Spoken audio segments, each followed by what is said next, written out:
The ballroom glittered with soft golden lights, each one reflected 100 times over in the crystal chandeliers that hung above the guests. The soft hum of laughter and clinking glasses filled the air. It was a scene straight out of a fairy tale, our 10th wedding anniversary. I stood near the center of the room, smiling graciously as yet another guest approached to offer their congratulations. 10 years is a big milestone, they said. You two are an inspiration. Beside me, Eric, my husband, played his role perfectly. His hand rested lightly on the small of my back, his polished smile never faltering. To everyone else, we were the perfect couple, successful, beautiful, and madly in love. But beneath the surface, I felt the fissures widening. The first crack came during dinner. As the servers brought out the carefully planned courses, Eric leaned over and whispered, his tone clipped and low. Did you tell them medium rare? These steaks are practically bleeding.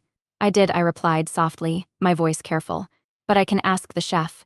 Don't bother, he interrupted, his expression tightening. It's fine. Just. Typical, isn't it? Details slipping through. The jab stung. Though I kept my face composed. It wasn't the first time he'd made such comments, and over the years I'd learned to brush them off in public. As the night wore on, more signs surfaced. When I laughed a little too freely at a joke one of his colleagues made, his grip on my arm tightened, his nails digging into my skin for just a moment, long enough for me to feel the warning. Let's not make a scene, he murmured. The smile still plastered on his face. No one noticed, of course. They never did. Later, during the speeches, Eric took the microphone, his voice warm and confident as he addressed the room. My wife, Lena, is the reason we're all here tonight, he began, his words earning a round of applause. She's the heart of this family, the one who keeps everything running smoothly. I'm just the lucky guy who gets to call her mine. On the surface, it was the kind of speech every wife dreams of hearing. But as he spoke, his eyes found mine, and the look in them was anything but loving. It was a warning, a reminder of every argument we'd ever had, every small failure he'd cataloged over the years. I felt the weight of his gaze even as the room erupted into cheers. As the evening wound down and the guests began to trickle out, I found myself standing near the exit, thanking them one by one. Eric was nowhere to be seen. Wonderful party, my sister Marcy said as she hugged me goodbye. You and Eric are so lucky to have each other. I smiled tightly, the words catching in my throat. By the time the last guest had left, the house was eerily silent. Eric had disappeared into his study, leaving me to oversee the cleanup. I stood in the dimly lit living room, my heels digging into the plush carpet, staring at the empty champagne flute scattered across the coffee table. The night had been a success by anyone's standards, but all I could feel was an aching emptiness, like I was playing a part in someone else's life. As I began gathering the glasses, I heard the study door open. Eric stepped out, his expression unreadable. You let the caterers overcook the steak, he said, his voice cutting through the silence. I froze, the glass in my hand trembling slightly. It was fine, I replied carefully, not meeting his eyes. It wasn't fine, he snapped, stepping closer. And neither was that little scene with Mark. Laughing like that, do you think people didn't notice? I opened my mouth to respond, but no words came. The tension in the room was suffocating, pressing down on my chest until I could barely breathe. At that moment, I realized something I hadn't dared to admit before. This wasn't love. It hadn't been for a long time. And yet, I stayed silent, just as I always had, for now. The anniversary celebration was already a distant memory by the time the weekend rolled around. The house was eerily quiet, save for the faint hum of the dishwasher in the kitchen. I stood at the dining table, carefully folding the embroidered tablecloth we'd used for the party. Eric was on the couch, scrolling through his phone, the light of the screen casting a pale glow on his face. Lena, he called suddenly, his tone sharp. Where's my black wallet? I froze mid-fold. It should be in the drawer by the front door, I replied, trying to keep my voice steady. It's not there, he shot back, annoyance creeping into his voice. I told you to keep track of these things. I swallowed hard, setting the folded cloth down. I'll look for it. Forget it, he said, tossing his phone onto the couch and standing abruptly. His movements were sharp and purposeful. I braced myself, sensing the storm brewing. Do you even listen when I speak to you? He demanded as he walked toward me, his voice rising. Or is it just too much effort? I do listen, Eric, I said, my tone placating. I'll find it right now. Of course you will. After I've had to bring it up, he muttered, running a hand through his hair. You can't even handle the basics. The frustration I'd buried for years bubbled dangerously close to the surface. I'm doing my best, I said, my voice firmer than I intended. Eric stopped, turning to look at me with an expression that made my stomach churn. His eyes narrowed, and for a moment he said nothing. Then, with a bitter laugh, he gestured toward me. Your best? That's rich. Before I could respond, he reached for the shoe he'd kicked off earlier, a sleek leather loafer resting by the couch. He held it in his hand, his grip tightening as he raised it. Maybe this will help you understand, he said coldly. I didn't even see it coming. The first hit landed against my shoulder, the sharp edge of the sole biting into my skin. I stumbled backward, shock freezing me in place. The second strike came moments later, grazing my arm as I instinctively tried to shield myself. Stop, I shouted, my voice trembling, more from disbelief than pain. What are you doing? Stop, he repeated mockingly, his tone dripping with disdain. You don't get to tell me what to do, Lena. Not when you've made a fool of me time and time again. I stared at him, my mind racing to process what was happening. The man I'd once loved, the man who had vowed to protect me, was now standing over me, breathing heavily, his face contorted with rage. For a moment, time seemed to stand still. Then, as if waking from a trance, Eric dropped the shoe. It hit the floor with a dull thud, the sound echoing in the silence that followed. He took a step back, running a hand over his face. You made me do that, he muttered, his voice quieter now, but no less dangerous. You push and push, Lena. What did you expect? I didn't answer. I couldn't. My mind was still reeling, my body trembling as I took a shaky step away from him. Eric sighed heavily, shaking his head as if trying to shake off the moment. Just clean yourself up, he said, his tone dismissive. Then he turned and walked away, leaving me standing alone in the living room. The realization hit me like a tidal wave as I sank onto the couch, my hand instinctively moving to the tender spot on my arm. This wasn't an isolated incident. It wasn't something I could explain away or excuse. This was the culmination of years of small slights, of controlling comments, of a love that had long since soured into something unrecognizable. Tears streamed down my face, hot and relentless. I wasn't crying because of the pain, though it was there, a dull ache that would undoubtedly turn into a bruise by morning. I was crying because I finally saw the truth. The man I had spent a decade building a life with wasn't my partner. He was my tormentor. I thought back to the early days of our relationship, to the way Eric had swept me off my feet with grand gestures and whispered promises. He'd been everything I thought I wanted: charming, successful, attentive. But over time, the charm had faded, replaced by an undercurrent of criticism and control that I had dismissed as stress or frustration. Now, there was no denying it. The man I thought I loved was a stranger to me, and I was trapped in a life I no longer recognized. That night, as Eric slept soundly in the bedroom upstairs, I sat in the guest room with my laptop open in front of me. My fingers hovered over the keyboard, my mind racing. I could call Marcy. I could pack a bag and leave. But where would I go? What would I tell people? The questions swirled endlessly, each one more daunting than the last. But one thought rose above the chaos, clear and undeniable: I couldn't stay. Not after this. As dawn broke, casting a pale light over the room, I made my decision. I wouldn't let fear keep me here. I wouldn't let Eric's anger define my life any longer. I closed the laptop and stood, my resolve hardening with every passing second.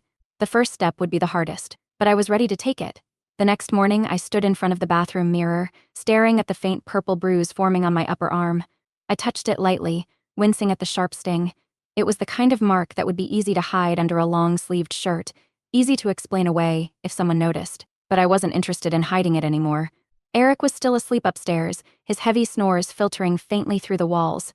The house felt cold and oppressive, like it was holding its breath, waiting for the next storm to hit. I slipped quietly into the guest room, where I'd hastily shoved a few essentials into a suitcase the night before. My heart pounded as I zipped it shut, the sound startlingly loud in the silent house. As I headed for the door, my phone buzzed on the table. It was Marcy. "Hey," I whispered after answering, my voice trembling. "Lena," she said, her tone immediately concerned. "What's wrong?" I hesitated, the words lodging in my throat. Marcy had always been the protective older sister, the one who could read me like an open book. But this felt too big, too shameful to share. I need to come over," I finally managed, tears welling in my eyes. "Of course. Are you okay?" "I'll explain when I get there," I said quickly, my voice breaking. I need to leave. Now." "Come." "Right now," she said firmly. "I'm here." The drive to Marcy's house felt like an eternity. Every time a car passed, I flinched, half expecting it to be Eric's. But I made it, my hands shaking as I pulled into her driveway. Marcy met me at the door, her face a mix of worry and anger the moment she saw me. "What happened?" she demanded, pulling me inside. I broke down. The words spilled out in a torrent as I recounted the events of the night before, the years of subtle control and manipulation leading up to it. By the time I finished, Marcy's expression had shifted from concern to barely contained fury. "He did what she nearly shouted." "Keep your voice down," I whispered, glancing nervously at the windows. "Lena, you don't have to protect him," she said, grabbing my hands. "This isn't your fault. Do you hear me? None of this is your fault." Her words broke something inside me. I sobbed into her shoulder, years of suppressed fear and frustration finally pouring out. Marcy didn't waste any time. She made me tea, wrapped me in a blanket, and then grabbed her laptop. "We're documenting this," she said, her tone resolute. "Everything. The bruise, what he said, what he did. All of it." I hesitated. "Marcy, I don't know if I can." "Yes, you can," she said, her voice softening. "Lena, this is about more than just last night. This is about your safety. About your future." She was right, of course. Deep down, I knew I couldn't keep pretending things would get better. Eric wasn't going to change, no matter how many times he apologized or promised to do better. Together, we took pictures of the bruise and wrote down everything I could remember about the incident.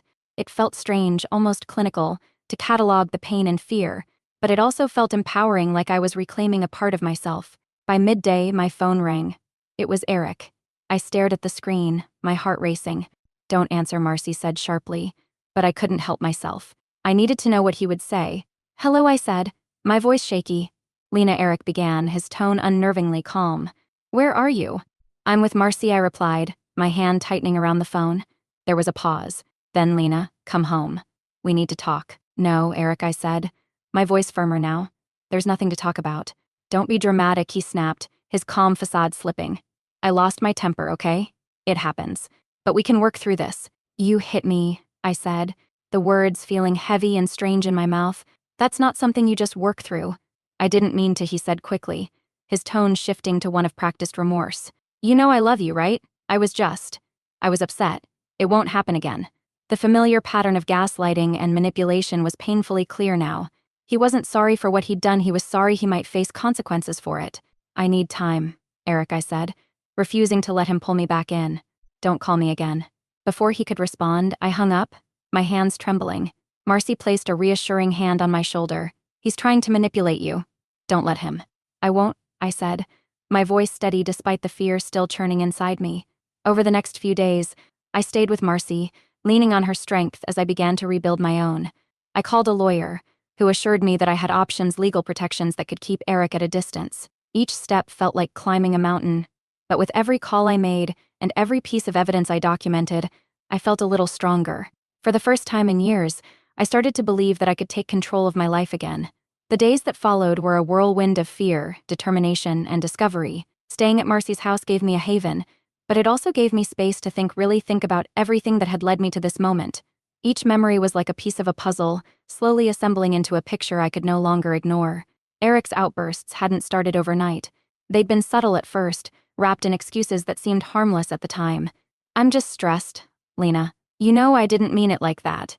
Why do you always make me out to be the bad guy?" Now, those words took on a chilling new weight. Marcy wasn't the only one who stepped up.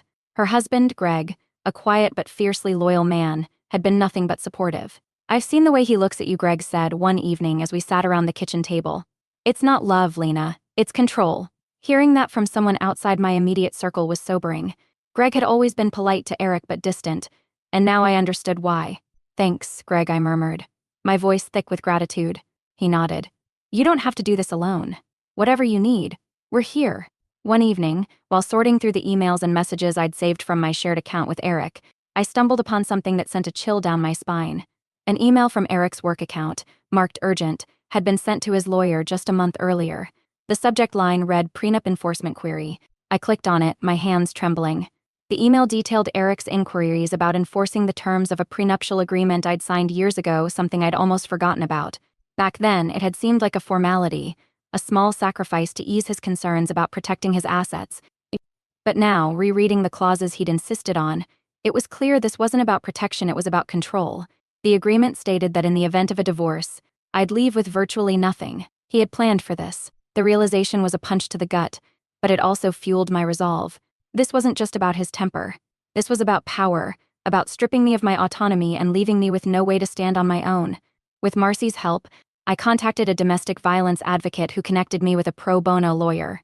Together, we reviewed the prenuptial agreement and began building a case. "You've got a strong argument," the lawyer said during our second meeting. "Abuse, coercion, a history of control, it's all relevant. Judges don't look kindly on people like him." Hearing that was a glimmer of hope, but it wasn't enough. I needed more proof, more leverage. A week later, I received a call from a number I didn't recognize. "Hello," I answered cautiously. "Lena, it's Jessica." I blinked, confused. Jessica was Eric's ex-girlfriend, someone I'd only met briefly years ago at a mutual friend's wedding. Why was she calling me now? I hope it's okay that I'm reaching out, she continued, her voice hesitant. I heard about what happened. Through a friend. I felt a flush of embarrassment. Was everyone talking about it? I just wanted to say, Jessica added quickly, you're not alone. Eric, he did similar things to me. Her words hit me like a thunderbolt. He hurt you too, I asked, my voice barely above a whisper. Yes, she admitted, her voice heavy with emotion. And I stayed quiet for too long. I wish I hadn't. If there's anything I can do to help, I will. We talked for over an hour, swapping eerily similar stories. Jessica's experiences mirrored mine. Eric's charm, his control, the way he isolated her and made her doubt herself. She offered to provide a statement for my case, and her willingness to stand up against him gave me a renewed sense of courage. Eric wasn't blind to my absence. The texts and calls came more frequently, each one more desperate or more threatening than the last. Come home? Lena, let's fix this. You're making a big mistake. If you think you can ruin me, you're wrong. I saved every message and every voicemail. Each one was another brick in the wall I was building to protect myself. But the breaking point came one night when I returned to Marcy's house to find Eric's car parked on the street. Stay inside, Greg said immediately, stepping out onto the porch. Eric, leave, Greg called, his voice steady but firm. Eric, leaning against his car, smirked. Just here to talk to my wife, he said, his tone dripping with mock innocence. She doesn't want to talk to you, Greg replied. Not budging. The tension was palpable as Eric's expression darkened. You think you're protecting her? You have no idea what she's capable of. It was a hollow threat, but it was enough to send a shiver down my spine. Marcy called the police, and by the time they arrived, Eric had driven off. That man's unraveling, Marcy said grimly as she locked the door. The encounter only solidified my determination. I worked tirelessly with my lawyer and Jessica to gather evidence. Photos, emails, texts, Jessica's statement, it all painted a damning picture of who Eric really was.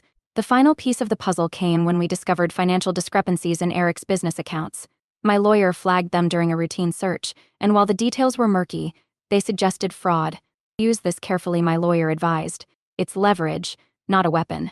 I nodded, feeling the scales of power finally begin to tip in my favor. As I sat in Marcy's living room that night, reviewing the documents spread out before me, I felt a strange sense of calm. The fear was still there, but it was tempered by something stronger: resolve. Eric had spent years tearing me down, but he had underestimated me. I wasn't the scared, uncertain woman he thought I was. Not anymore. The confrontation was coming, and this time, I would be ready. The morning of the hearing was overcast, with thick gray clouds casting a somber glow over the courthouse. I sat in the small, wood-paneled room, my hands folded tightly in my lap. Marcy was beside me, her presence like a shield against the waves of anxiety that threatened to crash over me. Eric entered the room moments later, his lawyer trailing behind him. He wore a crisp navy suit, his hair perfectly styled, and his face set in a smug, unbothered expression. He didn't look at me directly, but the corner of his mouth twitched in what I could only describe as a smirk. It was infuriating and oddly empowering. He thought he had already won. The judge entered, and the proceedings began. My lawyer outlined my case with calm precision, presenting evidence of Eric's abuse and manipulation. She emphasized the prenuptial agreement's exploitative terms and painted a clear picture of his efforts to control every aspect of my life. Eric's lawyer countered with a polished defense, portraying me as a volatile, overly emotional wife trying to ruin an innocent man's life. It was my turn to speak. I stood, my knees shaking slightly, but my voice was steady as I addressed the court. Your Honor, I began, I didn't come here today to destroy anyone. I came here to reclaim my life. I recounted the years of subtle manipulation, the public humiliation, and finally, the night he struck me. My voice cracked at times, but I pushed through, refusing to let the weight of those memories silence me. Eric shifted uncomfortably in his seat, his confident demeanor faltering for the first time. When I finished, the room was silent. Then, Jessica was called as a witness. She stepped forward, her head held high, and recounted her own experiences with Eric. Her testimony was like a mirror of mine, each word painting a damning portrait of the man he truly was. But the real twist came when my lawyer presented evidence of Eric's financial fraud. She handed the judge a file detailing discrepancies in his business accounts, supported by a forensic accountant's report. Eric's face turned ashen. This has no relevance, his lawyer protested, but the judge silenced him with a sharp look. I beg to differ, the judge said. This speaks directly to the character of the respondent. Eric's mask of confidence crumbled entirely. He whispered urgently to his lawyer, his composure unraveling with every passing second. The hearing adjourned briefly for the judge to review the evidence. I stepped into the hallway, needing a moment to collect myself. That's when Eric approached me. "You think this will ruin me?" he hissed, his voice low but venomous. "You have no idea who you're dealing with." I turned to face him, my fear replaced by a calm resolve. "No, Eric," I said firmly. "You have no idea who I am."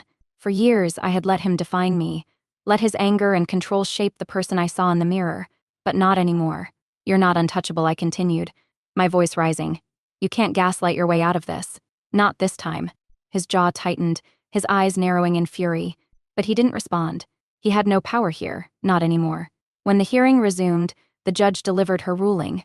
She acknowledged the prenuptial agreement but deemed its terms unconscionable in light of the abuse and manipulation I had endured.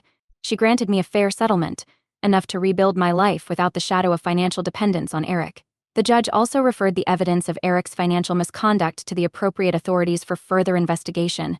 As the gavel struck, signaling the end of the hearing, I felt a weight lift from my chest. Outside the courthouse, a journalist approached me.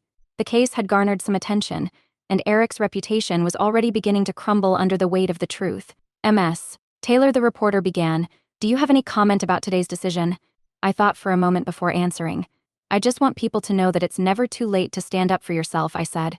"No matter how long it takes, you can reclaim your life." The reporter nodded, jotting down my words. As I walked away, I caught a glimpse of Eric being approached by another journalist. This one wasn't looking for a quote, she was armed with questions about his fraudulent activities. It was poetic justice, watching him scramble to maintain his crumbling facade. Marcy hugged me tightly as we left the courthouse. "You did it," she said, her voice filled with pride.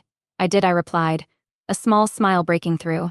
For the first time in years, I felt free not just from Eric but from the version of myself that had believed I wasn't strong enough to leave. The storm was over, and though there were still clouds on the horizon, I knew I could weather them. The weeks after the hearing felt like stepping into the light after years in the dark. I moved out of Marcy's house and into a small but cozy apartment in the heart of the city. It wasn't much, but it was mine. For the first time in years, I felt a sense of ownership over my life. Unpacking boxes, hanging pictures on the walls, and arranging furniture became an act of. One afternoon, while sorting through a stack of old photographs, I came across a picture from our wedding day. Eric and I were smiling, his arm around my waist, the world at our feet. For a moment, I felt a pang of sadness, not for him, but for the woman I'd been back then, so hopeful, so trusting. She hadn't seen the storm clouds on the horizon, hadn't known what was coming. But as I looked at the photo, I realized something important. That woman wasn't weak or foolish. She was brave. She had loved deeply, and even when things fell apart, she had found the strength to walk away. I placed the photo in a box marked past. It didn't belong on the walls of my new life. Jessica and I stayed in touch. What started as a shared pain became the foundation of a new friendship. We talked often, not just about Eric but about our dreams, our plans, and the lives we were building beyond him. She told me one day, "I wish I'd found the courage to do what you did years ago. You're stronger than you know." Her words stayed with me. Strength wasn't about falling, it was about getting back up, no matter how many times you were knocked down. One evening, I stood on the balcony of my apartment, watching the city lights twinkle against the night sky. The air was crisp, carrying the faint hum of life bustling below. I thought about everything I'd been through, every tear shed, every fear faced, and I thought about the woman I was now stronger, wiser, and no longer afraid to be alone. Marcy and Greg visited often, bringing warmth and laughter to my new home. "You're glowing," Marcy said one evening, her eyes twinkling. "Am I asked, smiling. "You are," she insisted. "Freedom looks good on you." The final step in my journey came when I decided to join a support group for survivors of domestic abuse. Sharing my story with others, and hearing their stories in return was cathartic, a reminder that I wasn't alone. At one meeting, a young woman approached me after I'd shared my story. "You gave me hope," she said, her voice trembling. "I didn't think I could leave, but now, I think I can." Tears filled my eyes as I hugged her. "You can," I said firmly. "And when you do, you'll find a strength you never knew you had." As I stood in my apartment one evening, looking at the life I had rebuilt, I felt an overwhelming sense of gratitude, not for the pain I'd endured, but for the lessons it had taught me. Eric had tried to break me, but in the end, I'd found a strength he could never touch. I wasn't the same woman who had walked out of that restaurant on our anniversary night. I was more. I was free. Calm. And for the first time in years, I was excited to see where the road ahead would take me.